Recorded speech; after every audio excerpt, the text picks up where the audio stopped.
On Thursday, September 8, it was confirmed that Queen Elizabeth II died at the age of 96. In a statement, Buckingham Palace said, "The Queen died peacefully at Balmoral this afternoon." The Queen was the oldest and longest-serving British monarch in history, serving the country and the Commonwealth for over 70 years. Her son now inherits the throne as King Charles III. The new king began the process of taking on some of the monarch's responsibilities a few years ago, perhaps most notably earlier this year when he attended the state opening of Parliament in her place. Now, as the royal family and the country mourn the great loss, Express.co.uk explains what will happen in the coming days, following the tragic death of the Queen. According to Politico, internally, the day of the monarch's death will be referred to as D-Day, with each following day leading up to the funeral known as D+1, D+2, and so on. What follows is the plan through to D-Day plus 10. D-Day in the hours after the Queen's death, a call cascade took place to notify the Prime Minister, the Cabinet Secretary, Britain's highest-ranking civil servant, and a number of the most senior ministers and officials. Queen Elizabeth II has died at the age of 96, image, Getty, the Queen at the state opening of Parliament with the Prince of Wales, image, Getty, one of worst days of her reign. Queen's grief etched on her face after royal tragedy. The Queen faced one of the worst days of her reign when she lost her second cousin, Lord Mountbatten, in a fatal attack carried out by the Irish Republican Army on August 27, 1979, and a royal commentator at the time claimed you could see the monarch's grief etched on her face. Read more about the incident and how it affected the Queen here. Liz Truss was informed by the Queen's private secretary, who then told the Privy Council, which coordinates government work on behalf of Her Majesty. Then, the royal household issued an official notification to deliver the news to the public. A call script for departmental permanent secretaries, which outlines how to break the news to their ministers, was seen by Politico. It reportedly instructs the secretaries to say, "We have just been informed of the death of Her Majesty the Queen," after which ministers will be told that discretion is required. Ministers and senior civil servants will then receive an email from the Cabinet Secretary, a draft which reads, "Dear colleagues, it is with sadness that I write to inform you of the death of Her Majesty the Queen." Following this, flags across Whitehall will be lowered to half-mast, with the aim of all flags being lowered within 10 minutes. Liz Truss was appointed as Prime Minister on Tuesday, image, Getty. The UK Parliament, as well as each devolved parliament, will break off following her death, and if not sitting, will be recalled.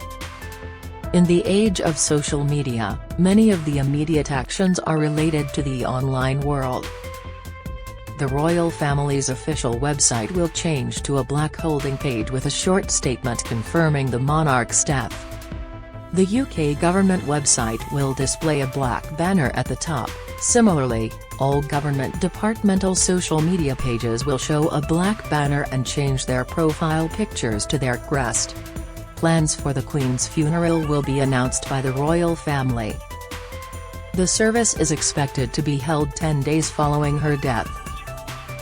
The Prime Minister will be the first member of the government to make a statement, with all other members instructed not to comment until after Ms Truss has spoken. The Queen was the longest-serving British monarch in history. Image, Express.co.uk, trending gun salutes at all saluting stations will be arranged by the Ministry of Defence and a national minute's silence will be announced. Under initial plans, the PM was expected to hold an audience with Charles, the new king, and at 6 p.m., the royal would then deliver a broadcast to the nation, but given the timeline of events, it is unclear if this will be moved. The same goes for an expected service of remembrance at St. Paul's Cathedral, where the monarch's Platinum Jubilee service of Thanksgiving was held earlier this year. Attendees will include the PM and a small number of ministers. D-Day +1 at 10 a.m. on the day after Her Majesty's death. The Accession Council, which is made up of senior government figures, will meet at St. James's Palace to proclaim King Charles the new sovereign. The Queen celebrated her Platinum Jubilee this year, marking 70 years on the throne. Image, Express. Hundreds of Privy Councillors, including the PM and senior ministers, will be invited to attend. Charles will be confirmed as king in a proclamation read at St James's Palace and the Royal Exchange in London.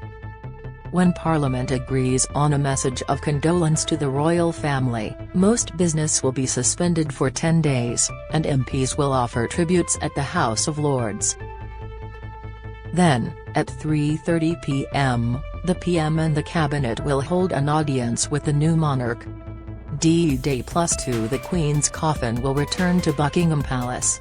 Her Majesty died at Balmoral Castle, her royal residence in Scotland, meaning Operation Unicorn will be activated.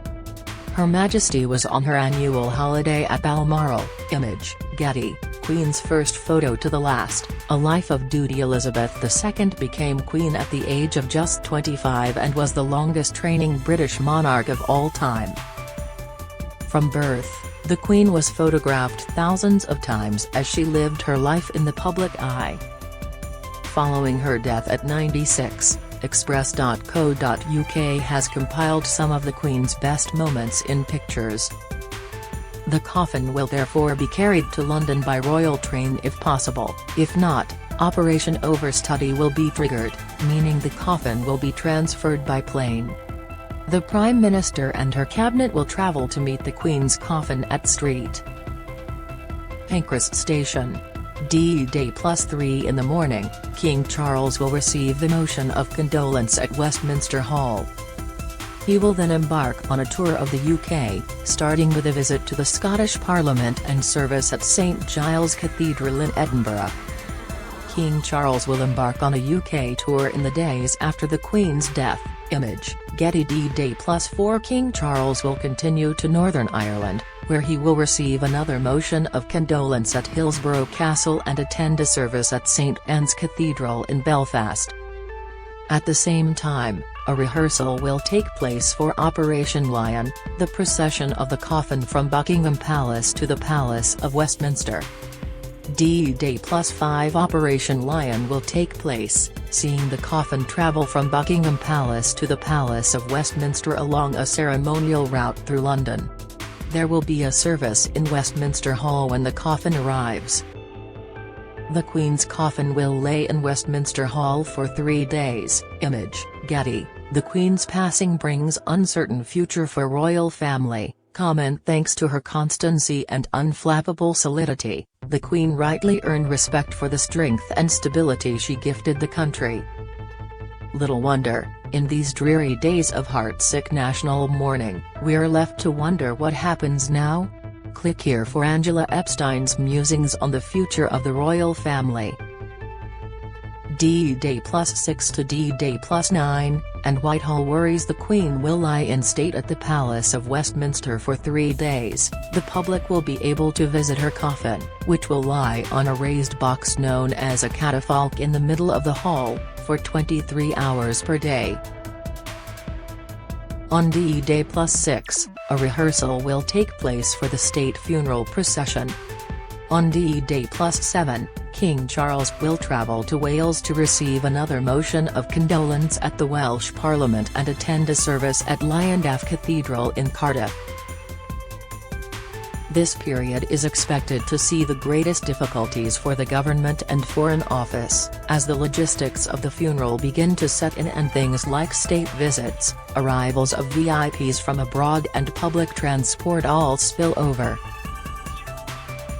The Queen's funeral will be held on the 10th day after her death. Image, Getty. Politico stated, in a striking assessment of the scenes that could unfold, one memo warns of a worst-case scenario in which London literally becomes full for the first time ever as potentially hundreds of thousands of people try to make their way there, with accommodation, roads, public transport, food, policing, healthcare and basic services stretched to breaking point.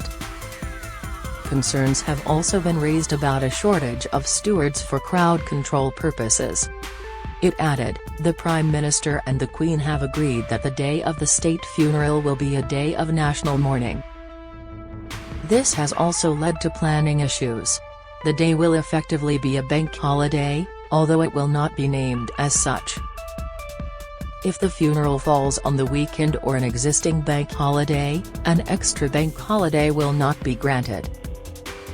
If the funeral falls on a weekday, the government does not plan to order employers to give employees the day off. The documents say that is a matter between employees and their staff. D-Day +N will be the day of the Queen's funeral, marking the start